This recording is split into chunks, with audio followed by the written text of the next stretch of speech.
గట్టిగా పేదల జీవితాల్లో చీకట్లు నింపడం సరైంది కాదని కల్వకుంట్ల కవిత అన్నారు. గాజుల రామారంలో హైడ్రా కూల్చివేతలపై మండిపడ్డారు.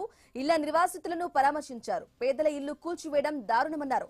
కోర్టు ఉత్తర్వులు అమలు చేయకుండా శని ఆదివారాల్లో ఇల్లు కూల్చివేయడం ఏంటని కవిత ప్రశ్నించారు.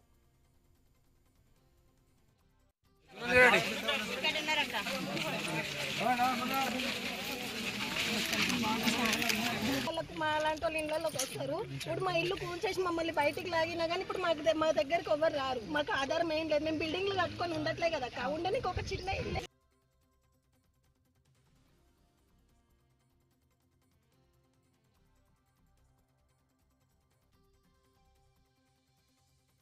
బస్తీలో ఉన్నాం.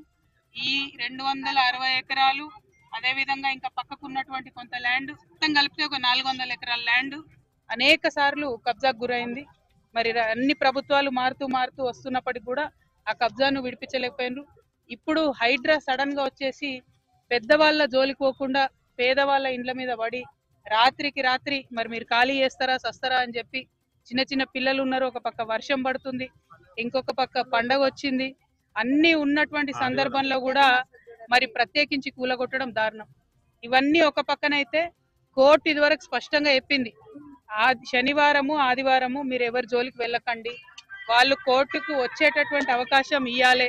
ఈ దేశంలో న్యాయ వ్యవస్థ ఉన్నది కాబట్టి న్యాయ వ్యవస్థను గౌరవించాలని చెప్పింది. అయినా సరే ఈ ప్రభుత్వం దాన్ని విస్మరించి నిన్న ఆదివారం పూట వచ్చి ఇక్కడ బస్తీలో ఇండ్లు కూలగొట్టడం అంటే మామూలు విషయం కాదు, చాలా దారుణమైన విషయం.